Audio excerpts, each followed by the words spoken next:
সবারই কম বেশি ভালো লাগে, তবে সেটা যদি মাঝে মধ্যে হয়। কিন্তু রোজ যখন বৃষ্টি হয় তখন আর ভালো লাগাটা ভালো লাগা থাকে না। সেটা কোন পর্যায়ে পৌঁছে যায় সেটা আমরা কিন্তু কম বেশি সবাই জানি। তো সেই রকমই দেখো কয়েকদিনের ঝড় বৃষ্টিতে আমাদের কলা বাগানটার কী অবস্থা হয়েছে, মানে গাছ থেকে কলা কাঁধি ছিঁড়ে একদম নিচে পড়ে গেছে। শুভ সকাল আমার প্রিয় বন্ধুরা, তোমরা সকলে কেমন আছো? আশা করছি যে যেখান থেকে আমার ভিডিওটা দেখছো তোমরা সকলে খুব ভালো আছো আর সুস্থ আছো। আর আমিও কিন্তু তোমাদের ভালোবাসায় অনেক অনেক ভালো আছি। মেদিনীপুর জেলার ছোট্ট একটি গ্রাম থেকে আমি মৌসুমি, আমার মৌসুমি ব্লগ চ্যানেলে তোমাদের সবাইকে অনেক স্বাগত আর অনেক ভালোবাসা জানিয়ে আজকে এখন থেকে একটি নতুন ভিডিও শুরু করছি। তো বন্ধুরা দেখো কতদিন ধরে আমাদের কলা গাছটা পড়ে গেছিলো, কলা কাঁধিটা লেগে রয়েছিল, ততদিন থেকে তোমাদের দাদাভাইকে বলছিলাম, বাবাও আসেনি, তোমাদের দাদাভাই আসেনি। আজকে নিয়েছি, দেখো বস্তার মধ্যে হচ্ছে কলা পেকে গেছে, খুলে তোমাদেরকে দেখাবো। পরশু দিন থেকে বৃষ্টি হচ্ছে, আজকে মোটামুটি সকাল থেকে হচ্ছে, তবে অল্প অল্প হচ্ছে। আর হচ্ছে আজকে তো রবিবার, মেয়ে স্কুল ছুটি রয়েছে। মেয়ে হচ্ছে সকালবেলা খাওয়া দাওয়া করে মায়ের সঙ্গে সেই একই ডিউটি। মা কাল থেকে হচ্ছে নারকেল গাছের পাতাগুলো সব তুলে নিচ্ছে, বৃষ্টি হচ্ছে তো পচে যাচ্ছে, এই কারণে সব নারকেল গাছের যত পাতা রয়েছে ওর থেকে কাঠিটা বার করে নিচ্ছে। এখনও কতটা রয়েছে, আর কিছুটা বাকি, কিছুটা করেছে কিছুটা বাকি রয়েছে। বস্তাটা খুলো, এই যে দেখো কাঁধিটার অবস্থা। তো ঘরে যাই চলো, তারপরে দেখাচ্ছি। আর দেখো বৃষ্টিতে আমাদের কি অবস্থা, পুকুরের জলটা কমে গেছে, পুরো রাত্রেবেলা রাস্তায় উঠে গেছিলো। আর চারদিকটা জানো পুরো জাল ঘেরা ছিল। ঘাটের কাছে জালটা খুলে দেওয়া হয়েছে, কারণ বাসন টাসন মাজতে পারবো না এই কারণে। কিন্তু পুকুরের চারদিক ঘেরা রয়েছে, ওই যে দেখো, দেখেছো? কালকে রাত্রেবেলা আমরা এগুলো কিন্তু ঘিরেছি, আমি, মা।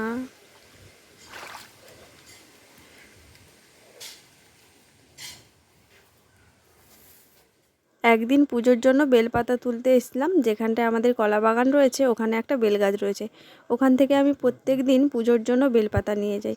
তো ওখানে বেলপাতা তুলতে এসেই দেখছিলাম কলা গাদিটা এরকম ঝুলে রয়েছে।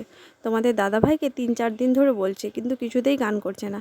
আর আজকে একদম ধরে বেঁধে নিয়ে এসেছি বলতে পারো। আর নিয়ে এসে যখন গাছের গোড়ায় দেখলাম যে কলার কাঁধি ছিঁড়ে নিচে পড়ে গেছে। শুধু ছিঁড়ে পড়ে যায়নি গো, পুরো কলার কাঁধিটা পেকে গেছে, মানে অর্ধেক পেকে গেছে আর অর্ধেক অল্প স্বল্প কাঁচা রয়েছে। তো মেয়ে দেখো দেখে সঙ্গে সঙ্গে ফট করে একটা ছিঁড়ে খেয়ে নিল। গাছে পাকা কলা তো, তাই খেতে কিন্তু বেশ মিষ্টি লাগছিল। আমি অবশ্য ব্রাশ করিনি বলে আমি খেলাম না। তোমাদের দাদাভাই খেয়েছে কিনা আমি ঠিক দেখিনি, কারণ ও যখন কলা কাটছিল আমি কিন্তু তাড়াতাড়ি করে রান্নাঘরে চলে এসেছি আলু ভাজা করতে। ও বলছিল খেয়ে হচ্ছে বাজার যাবে, এই জন্য তাড়াহুড়ো করে আগে রান্নাঘরে চলে এসেছি। আর দেখো আলুতে নুন মাখিয়ে রেখেছিলাম, এখন আলুগুলো ভাজা করে নিচ্ছি। একদম সোজা রান্নাঘরে চলে এসেছি। তোমাদের দাদাভাই হচ্ছে বাজার যাবে, মানে ও হচ্ছে কলা কাটছে, আমি দৌড়ে রান্নাঘরে চলে এসেছি। যদি ওখান থেকেও আসে, তোমার রান্না হোক না হোক, ও কিন্তু বেরিয়ে চলে যাবে। এই জন্য হচ্ছে আগে রান্নাটা করে নিচ্ছি, যাতে ও আসলে অন্তত মুড়ির থালাটা বাড়িয়ে দিতে পারি। 2 দিন পর লাইন আসলো, এই মাত্র লাইন এসছে। তারপরে কোনো রকম করে ওয়াইফাইটা চালু করেছি, ভিডিওটা আপলোডে দেবো, তার মধ্যে দেখো লাইন চলে গেছে। 1 ঘন্টার মতো লাইনটা ছিল, তো ইনভার্টারটা একটুখানি চার্জ হয়েছে, তো ওটাতেই আলো জ্বলছে। এই জন্য খুশির খবরটা তোমাদের সঙ্গে না শেয়ার করে পারলাম না। তো সকালবেলা তো সেই যে ভিডিওটা অন করছিলাম, তারপরে ওটা আর কন্টিনিউ করা হয়নি। তারপরে হচ্ছে তোমাদের দাদাভাইকে খেতে দিলাম, নিজেরা স্নান সেরে পুজো টুজো করে নিজে খেলাম, মাকেও খেতে দিয়েছি, আমি নিজেও খেয়েছি। আমরা খেয়েছি হচ্ছে পান্তা। 2 দিন ধরে ভাত বেড়ে গেছিলো, আগের দিনের ভাত ছিল, তারপরে কালকের ভাত ছিল। কি বলতো, যেই একটু একটু করে ভাত বাড়ছে না, রাত্রেবেলা তো ভাত রান্না হচ্ছে না, শুকনো খাওয়ার হচ্ছে, সেটাই খেয়ে শুয়ে পড়ছি, ভাতটা রয়ে যাচ্ছে। এই জন্য সকালবেলা মাকে খেতে দিয়েছি, নিজে খেয়েছি। এবারে হচ্ছে রান্নাবান্না করবো। আজকে মাছও নেই, ডিমও নেই, কিছু নেই। তোমাদের দাদাভাইকে যেতে বলছিলাম, যায়নি, ঘরে শুয়ে শুয়ে ঘুমোচ্ছে। বাজার যাবে বলছিল, তাও যায়নি বৃষ্টির জন্য।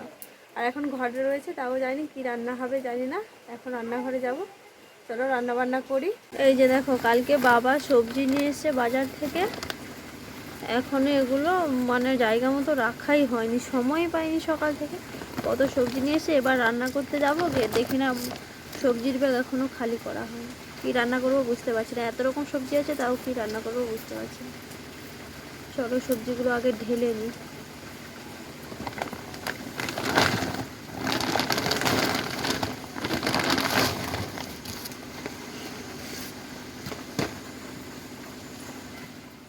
সবজিগুলো জানো তো গুছিয়ে রাখার আর সময় হলো না, যেরকম ঢেলেছিলাম সেই রকমই রয়ে গেছে।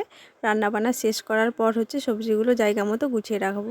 তারপরে দেখো রান্নাঘরে আসলাম, রান্নাঘরে এসে রান্নাবান্না চাপিয়ে দিয়েছি। এদিকে দেখো ডালটা হয়েছে, ডাল কিন্তু আজকে তোমাদের দাদাভাই রান্না করেছে। আর কুঁদরি আলু ভাজা করেছি, আর কড়াইতে যেটা দেখতে পাচ্ছ ওটা হচ্ছে পটল আলুর তরকারি। আর ওদিকে দেখো তোমাদের দাদাভাই আমাদের যে পুরনো গ্যাস ওভেনটা রয়েছে না, ওটাকে সুন্দর করে কালার করে দিচ্ছে যাতে দেখতে ভালো লাগে। তো যাই হোক রান্নাবান্না আমার কিন্তু শেষ হয়ে গেছে। এখন রান্নাঘরটাকে সুন্দর করে পরিষ্কার করে নেব। আর বাইরে জানো তো মানে সকাল থেকে একটু অল্প স্বল্প হচ্ছিলো, কিন্তু এখন মানে 11টা 11:30টার দিক থেকে পুরো লাগাতার বৃষ্টি হয়ে যাচ্ছে, কম বেশি সব সময় বৃষ্টি পড়তে আছে। বৃষ্টিতে একটা জিনিস কি হচ্ছে বলো তো, জামা কাপড় শুকনো হচ্ছে না। কালকের শাড়ি দেখো আজকে রান্নাঘরে একটা দড়ি টাঙানো রয়েছে, ওখানে মেলে দিয়েছি। সারাদিন মেলার মতো জায়গা পাইনি, যেটুকু জায়গা ছিল সেখানে মেয়ের জিনিসপত্র মিলেছি, মা মিলেছে। এই জন্য আমি যে আমার শাড়িটা মিলবো আমি আর জায়গা পাইনি। ঘরে মিললে হতো, কিন্তু যেভাবে শাড়ি থেকে জল পড়ছে ওই অবস্থায় যদি ঘরে মিলি না, ঘরটা পুরো আমার ভিজে যাবে। এই জন্য একটুখানি এখন বাইরে মিলে রেখেছি, কোনো রকম গায়ের জলটা ঝরে গেলে তারপর না হয় ঘরে নিয়ে গিয়ে পাখার তলায় মিলে দেবো। শুনছি নাকি আরও 2-3 দিন বৃষ্টি হবে, যদি ওইভাবে বৃষ্টি হতে থাকে জানি না কি হবে। তো যাই হোক বাদ দাও সেসব কথা। এখন আমার ভাত হয়ে গেছে, ভাতটা নামাবো। আর ভাত নামানোর আগে দেখো হাঁড়িটাকে সুন্দর করে পরিষ্কার করে নিচ্ছি। আর জানি না বাবা এবারে কী চাল নিয়ে এসছে, এতগুলো রান্না বান্না হয়েছে দেখো, এতক্ষণ অবধি আমার ভাত হচ্ছিল না। প্রত্যেক দিন জানো তো শুধু ভাতের জন্যই আমার দেরি হয়ে যায়, সমস্ত রান্না বান্না হয়ে যায়, শুধু খালি ভাতটাই হতে বাকি থেকে যায়। লাস্টে জানো তো শুধু ভাতের হাঁড়িতে জ্বালানি দিয়ে ভাতটা আমাকে ফোটাতে হয়। মানে এত বিরক্তিকর একটা চাল, জানি না কি চাল নিয়ে এসছে। অনেকবার বলেছি বাবাকে চালটা ফেরত দিয়ে নতুন চাল নিয়ে আসতে, কিন্তু এই নিয়ে যাবে করতে করতে চালটা খাওয়া হয়ে গেল। আর 2-4 বার রান্না হবে, তারপরে চালটা শেষ হয়ে যাবে। তো যাই হোক এতক্ষণে কোনো রকম করে ভাতটা হলো। আর ভাতটা হওয়ার পর জানো তো ভাতের হাঁড়িটা উল্টে দিয়ে এদিকে দেখো পটল আলুর তরকারিটা নামিয়ে নিলাম। আর তারপরে যে এই যে সবজি কেটে রেখেছিলাম, যত সবজির খোসা পেঁয়াজের খোসা পড়ে রয়েছে সবগুলো সুন্দর করে গুছিয়ে কড়ার মধ্যে তুলে নিয়েছি। তারপরে কড়াটা পুকুর ঘাটে রেখে তারপর সকালবেলা যে কাদামাটির জল করে রেখেছিলাম সেটাও দেখো সঙ্গে করে নিয়ে চলে এসেছি। এখন এই জলটা দিয়ে রান্নাঘরটা সুন্দর করে পরিষ্কার করে নেব। মানে উনুনটাতে ভালো করে কাদা মাটি দিয়ে পরিষ্কার করে উনুনটা আজকে লিপেছি। ওই জন্য দেখো প্রত্যেক দিনের তুলনায় আজকে উনুনটা যেন একটু বেশি চকচক করছে। আর দেখো না উনুনের কাছে যে দেয়ালটা, ওটা তো সবসময় তোমরা দেখো মানে বেশিরভাগ দিনই কালো হয়ে থাকে। কেন বলো তো, এখানটায় তো রান্না করি, তাই ওই দেয়ালটা বেশিরভাগ দিন কালো হয়ে থাকে। আজকে সকালবেলা বৃষ্টি হচ্ছে দেখেও আমি কিন্তু দেয়ালটাকে ভালো করে কাদামাটি দিয়ে পরিষ্কার করে লিপে দিয়েছি। ওই জন্য দেখো দেয়ালটাও কিন্তু আজকে পরিষ্কার ঝকঝক করছে। তো সেই সকালের কাদামাটি জলটা বেড়ে গেছিলো, ওটা কিন্তু ফেলে দেইনি, রেখে দিয়েছিলাম। আর এখন দেখো সুন্দর করে উনুনটাকে পরিষ্কার করে একদম পেড়ে নেব, তাহলে কি হবে বলো তো, দেখতেও ভালো লাগবে। আর এখন উনুনটা পাড়ার পর জানো তো যে কটা জ্বালানি রয়েছে সব উনুনের উপর দিয়ে দেবো। তার উপরে আবার ভিজে জামা কাপড় বলতে কি বলো তো, আমার মেয়ের ছোটোখাটো যেসব জিনিস রয়েছে তার উপরে দিয়ে দিই, তাহলে জ্বালানিও শুকনো হয়ে যায় আর জামা কাপড়ও শুকনো হয়ে যায়। তো যাই হোক ওদিকে দেখো তোমাদের সঙ্গে কথা বলতে বলতে এদিকে আমার কাজ কতটা এগিয়ে গেল, আর রান্নাঘরটাও কিন্তু আমার পরিষ্কার করে পাড়া হয়ে গেল। দুপুরবেলা খাওয়া দাওয়া শেষ করে সবাই কিন্তু এখন ঘুমোচ্ছে। আর আমি দেখো খাওয়া দাওয়া শেষ করে এখন বাসনগুলো নিয়ে পুকুর ঘাটে এসেছি বাসনগুলো মাজবো। আজকে জানো তো রান্নাবান্না শেষ করতে পারিনি, বাবা দোকান থেকে চলে এসছে। এই জন্য রান্নাবান্না শেষ করার পর রান্না করার কড়াইটাও আজকে মাজা হয়নি, পুকুর ঘাটে রয়ে গেছিলো।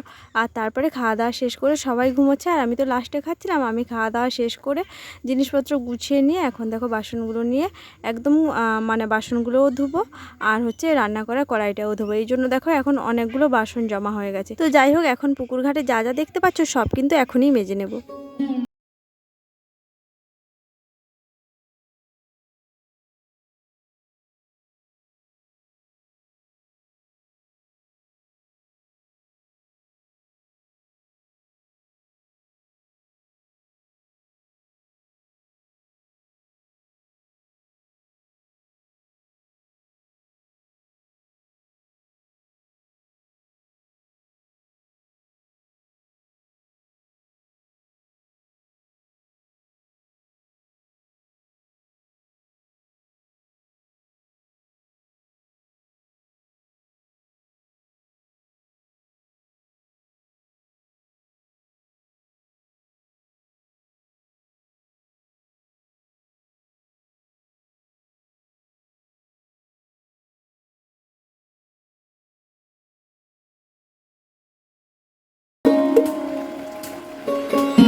সন্ধে দেখানো হলো, এখন মেয়েকে নিয়ে একদম সোজা ঘরে চলে আসলাম। ওকে পড়তে বসাতে হবে, আজকে তো রবিবার, কালকে সোমবার স্কুল রয়েছে, স্কুলের পড়া করাতে হবে। তারপরে বিজ্ঞান মঞ্চের পরীক্ষা রয়েছে সামনে, তার পড়া করাতে হবে। এই জন্য দেখো মেয়েকে পড়াতে এখন একটুখানি ওকে পড়িয়ে নেব, তারপর খেতে দেব, আর খাওয়া দাওয়ার পর আবার ওকে নিয়ে পড়াতে বসাবো। তারপর তো রাতে রান্না বান্না রয়েছে। তো চলো বন্ধুরা, আর ভিডিওটা বড় করব না, এখানেই শেষ করব। সবাই ভালো থাকো, সুস্থ থাকো আর সাবধানে থাকো। আজকের ভিডিওটা তোমাদের কেমন লেগেছে অবশ্যই কিন্তু কমেন্ট করে জানিও। যদি ভালো লেগে থাকে লাইক কমেন্ট শেয়ার করে আমার চ্যানেলটিকে সাবস্ক্রাইব করে আমার পাশে থাকো। চলো দেখা হচ্ছে কালকে নতুন একটা ভিডিওতে। সবাইকে আজকের মতো টাটা, গুড নাইট, শুভরাত্রি।